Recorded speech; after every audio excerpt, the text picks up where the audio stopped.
Hey guys, got another video for you that I wanted to make to clarify some of the issues that I'm seeing with a lot of the shorts that I'm making.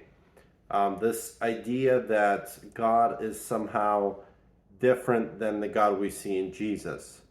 And this confusion that comes from people not understanding what Jesus has actually revealed to us is causing a lot of Christians to have these very mixed and contradicting ideas about God. So I wanted to briefly talk about that to try to expand on it in a longer format.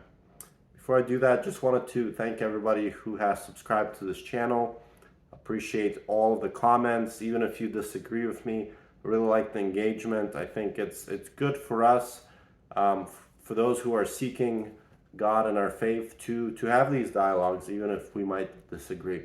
So really appreciate that. And just want to send a reminder that if you like the content that I'm making, your thumbs up really helps the algorithm, and it helps this channel grow to expand this conversation to other people. So really appreciate that. And if you haven't subscribed yet, please do so. So let's jump right into it. Okay, so then the number one issue I think for the church as a whole, for modern day Christians, is this idea that's been unfortunately presented to us in churches by our pastors, by leaders of the church, those who are supposed to have this knowledge about God and Jesus and everything that we call theology. And that idea is that you can somehow have a revelation that is in Jesus be equivalent to the revelation that we have in the Bible. And let me clarify on that. See, this confusion, it causes a lot of problems within our theology. Christians are taught that what we see in Jesus is just somehow one side of who God is. And that's why a lot of times when, I say radical ideas like, Jesus taught us not to murder, to kill. He taught us to love our enemies, to forgive them, to, pray for them. All these things that Jesus has taught us. And then someone in the comments will say, well, Moses said that thou shalt not murder, and he's not talking about killing people, and now the death penalty is okay, and all these other things start coming up. And this is a big issue, because you have to understand, as a Christian, we are little Christ. We are little, these representatives of Jesus. So we are followers of Jesus. And if we read what Jesus said, if we read what Jesus did, more times than not, he has a big issue with the way that Israel, the way that the Jews, the way that the religious system of their day understood these laws or these things that have been passed down. So when you read the Gospels, you have many times over, Jesus says, Moses says this, but I say this. They bring a woman in front of him who has been caught in adultery. And if you look up Leviticus, and I just did that recently. I read through the things that you're supposed to do, the proper way to stone different type of sinners. If anybody were to throw a stone, it would be Jesus, because he had no sin. There's nothing imperfect about him. But he challenges the law. And this disconnect, I don't think Christians understand, is the fact that the perfect revelation of God is only found in Jesus. If we open up, the Gospels of John, and we read chapter 6, and it says this in verse 46. No one has seen the Father except the one who's from God. Only he has seen the Father. It's talking about Jesus. And this is a huge claim, because if you go into the Old Testament, you have different passages of people who have claimed to see God. You have somebody like Moses who's claimed to see God. There's other people that we find in the Old Testament, and this claim comes from the Gospels, that no one besides Jesus has seen him. So that's a big one. Another passage is in Hebrews chapter 1. It says, the Son is the radiance of God's glory and the exact representation of his being. Jesus is the exact representation of God. See, this is a very critical thing that we as followers of Jesus need to understand, is that when we read stories about people claiming that God told them to do this or to do that, claimed that God told them to go execute somebody or commit genocide against somebody or to take cities and all this stuff, these people, they did not know who God was. Because if we truly believe Jesus, Jesus himself says that no one has seen the Father. His disciples asked him once, Jesus, show us the Father. And what did he say? He said, if you have seen me, you have seen the Father. You see, this is it. If we understand that Jesus is the perfect representation of the Father, then anything that doesn't look like Jesus, it's so much easier to make sense of. It's so much easier to make sense of that, genocide is not in the will of God. Slavery is not in the will of God. Murdering babies is not in the will of God. Murdering children and women and causing all these battles are not in the will of God. Because in Jesus, what do we see? We see God. We see the true picture of God.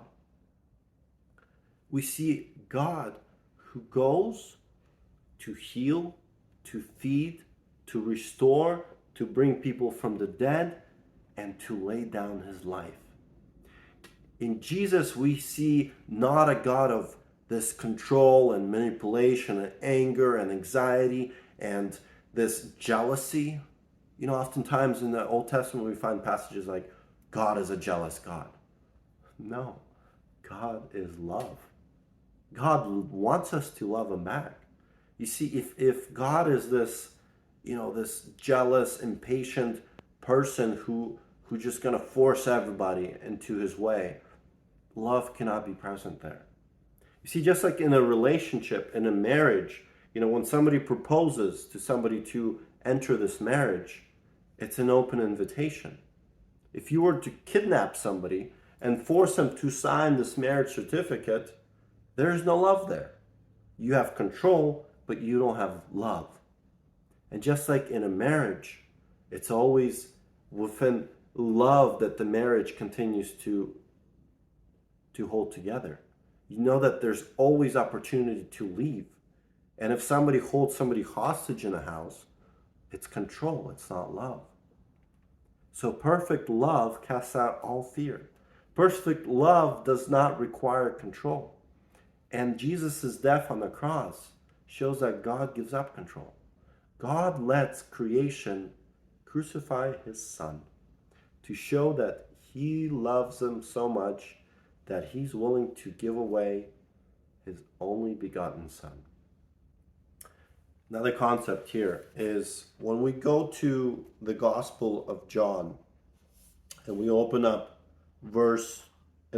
chapter 8, and Jesus is talking to modern day religious people. These are the people who represented, the religious system of the Jews. And in verse 44, we have this passage. He tells us to these Pharisees, you belong to your father, the devil, and you want to carry out your father's desires. He was the murderer from the beginning, not holding to the truth, for there's no truth in him. This is a huge, bold claim. You see, Jesus is telling the people who are supposed to represent this religion that he was brought up in, Judaism. He says that your father is the devil because he is the murderer from the beginning. I've seen countless videos of these pastors and these Christians who say that, Jesus wasn't a softie.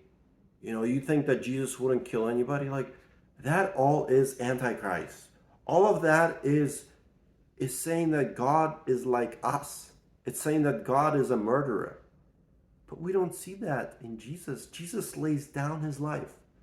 And when he dies at the hands of his enemy, when God the Father resurrects him on the third day, what does he do? Does he come out with a sword and chops everybody down? Does he go after his enemies, the ones who killed him?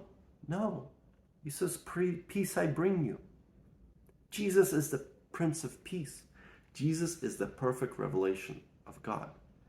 Jesus is what God had to say. Another good example is to consider in Gospel of Luke, chapter 9.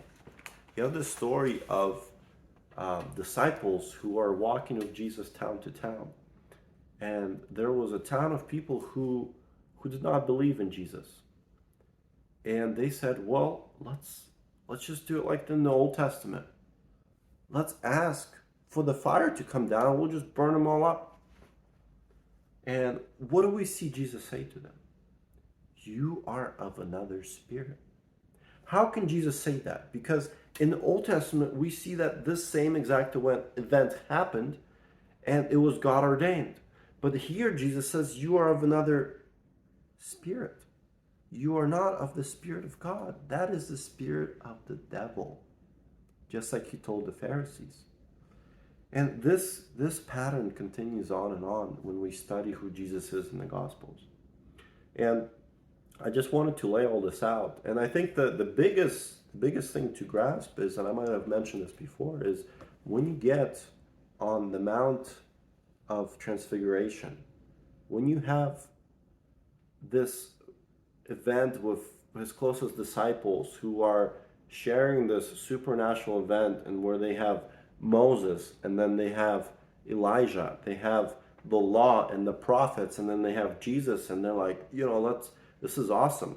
Like, we got everything we wanted. And then they disappear.